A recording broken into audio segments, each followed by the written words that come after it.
Welcome, Ankur. It's delightful to have this conversation with you today. I know your interest in education supersedes your current role in the organization, which is the university, OP Jindal Global University. So why don't you quickly hello and introduce everyone, and then we'll take on a few questions I have in mind, and it'll be great to share all the information about Jindal Global, but also about your journey and your life. Hi Arjun, thank you so much for having me here and giving me an opportunity to talk about my interest in education sector. This is Ankur, the head of outreach and international admissions at OP Jindal Global University. I've worked previously. I've been working with OP Jindal for last almost 3 years now. Before that, I was with Ashoka University. I used to head their international outreach and admissions for Ashoka for about 3 years. So I've been working with liberal arts institutions for close to 8 years now, promoting them across India. As you know, liberal arts is a new concept altogether. And when we talk about 8 years back, when we were setting up Ashoka, it was a very, very new idea, and I loved the experience of setting up that liberal education. I feel proud that now we have so many other fantastic liberal arts institutions in India, and this field is opening up. So yeah, that's about my introduction. I have traveled across about 35 plus countries, delivered workshops in about 300 plus schools, interacted with fabulous counselors and educators like yourself. So I truly love my job. I love doing what I do. If you go back to my first job, that was something that I hated. And now to have this opportunity to actually do what I love doing every day is a blessing for me. So that is what I love education sector. You know, it's been so good knowing you, even during the Ashoka days when we met at conferences, and now doing so many interesting things online. You've actually pivoted is the right word these days people use in adapting to technology. And this is the new normal, and you didn't waste time. And so I'm sure in your life, you've had an interesting journey to have learned what you do now so well. How was it like? Where did you grow up? Where did you sort of eventually stumble upon, and then why education? Well, it's like a small, I'm from Faridabad, a small town near Delhi NCR, a small town boy from a middle class family. My only options in after 10th was either take science or typical engineering or medicine. I chose engineering, so I am a software engineer by my education. I even worked in IT industry for close to 3 years. The company, now defunct company called Satyam Computer Services. And this is way before Three Idiots came in. So I really hated my job. I didn't know how to get out of it. And then I did the obvious thing that every Indian does, took an MBA and tried to come out of that glut that I was in. And then I made a conscious decision that whatever I do in my life, post my MBA, I'll do it only for my love. So I started, exploring myself, and this is about 10 years back now, a decade back, and education sector was not that open as it is now. So you see a lot of opportunities in India itself coming in.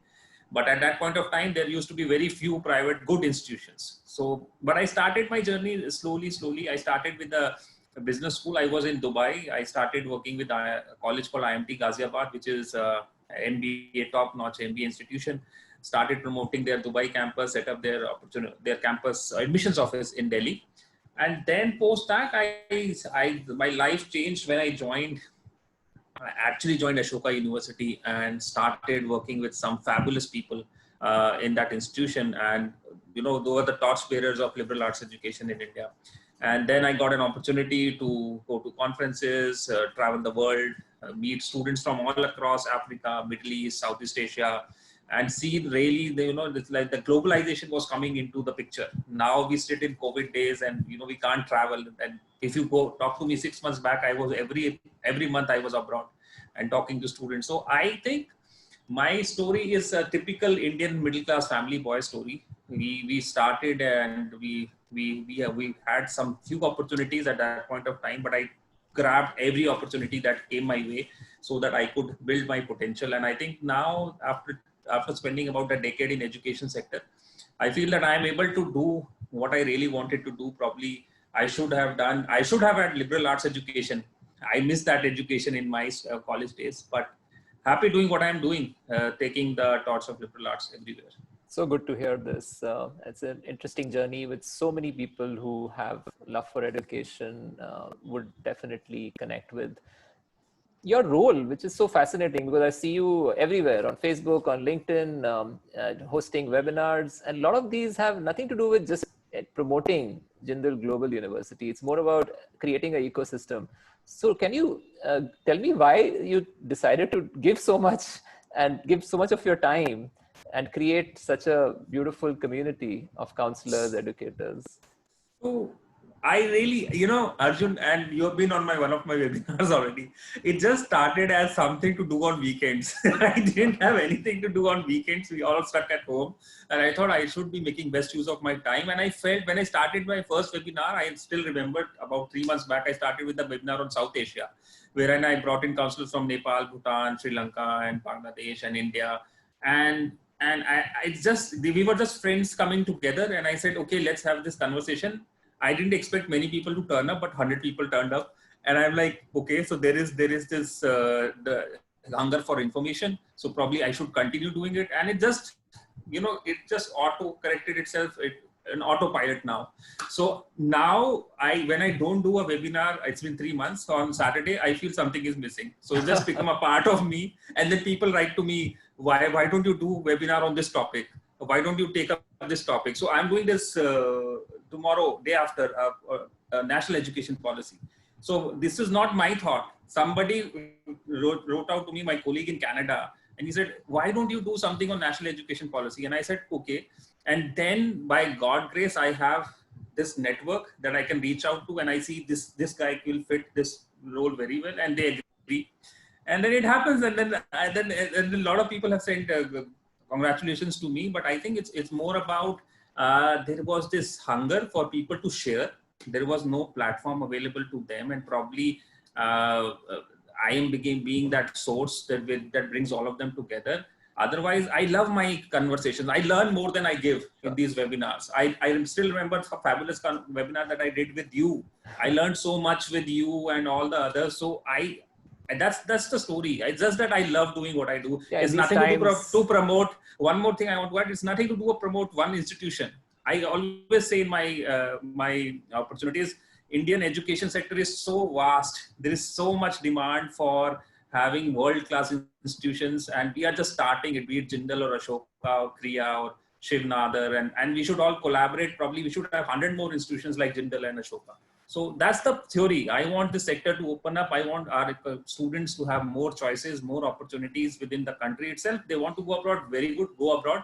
But at least they have options in India also. So that's my theory. great. I think there are people who might be watching who want to become head of outreach for educational institutions. You also wear another hat, which is admissions for international students. So, what is the team like? How does it feel like to work with someone like you? And what do you actually set out as a vision for your team at OP Jindal Global University? Arjun, again, that's a good question. I go back to my initial days. There was no concept of outreach in Indian universities. The outreach concept came with our new age institutions like all of us at OP Jindal and others. What used to happen in Indian institutions was they used to give out print ads, and the budgets of print ads, I remember when I was working with my first institution, used to be in crores. And they used to waste those money. And I used to think, why are you wasting so much money? You should go to probably schools directly and talk to those students and find out that if they're interested, or universities. But now things are changing. Now there is outreach, there is awareness. People can look at a career in a outreach field in India. And not many were there when we started out our careers, that there will be 30 years you can spend in admissions and outreach.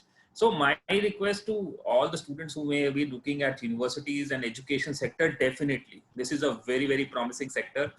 The new education policy, and I've been reading that quite a lot, envisions by 2030 to set up 100 interdisciplinary universities in India, and a lot of good work to happen in the education sector. There is a lot of research required, a lot of think tanks coming up. For my team particularly, my team is about 20 members strong, and they are all over India.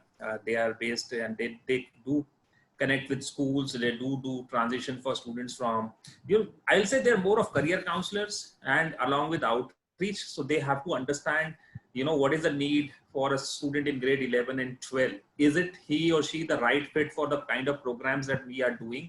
If not, then probably we just be very, very plain and straightforward with them that this is probably not something that you should do. And I do it all the time. My team does it all the time. We are at Jindal, we have more applications than we have seats. So we definitely look for best fit students. And I think you have to have a bit of career counseling in you. You have to have a approach, people centric approach in you. You have to talk with a lot of people. You have to connect with a lot of people. So those are the things that we think are important for anybody who is interested in admissions and outreach. But this is a fulfilling and enriching profile. You love guiding young students. Probably this is the best profile you can be.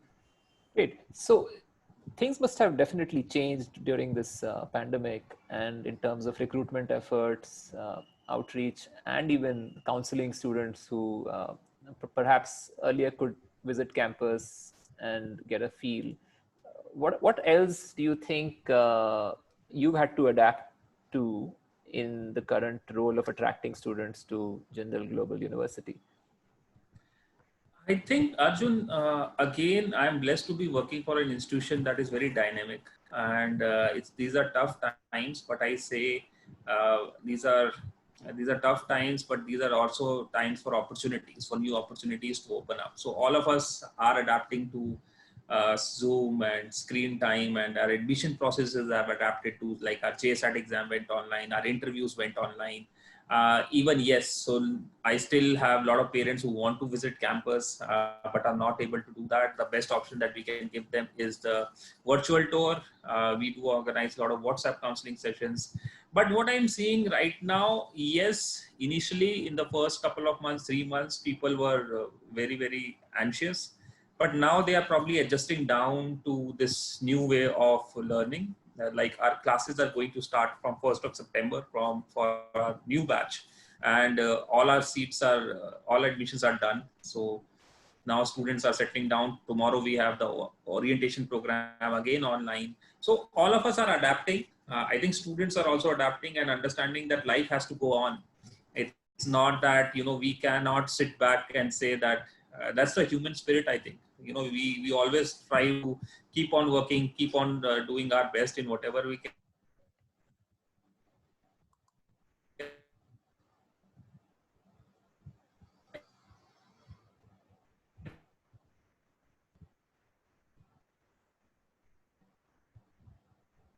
And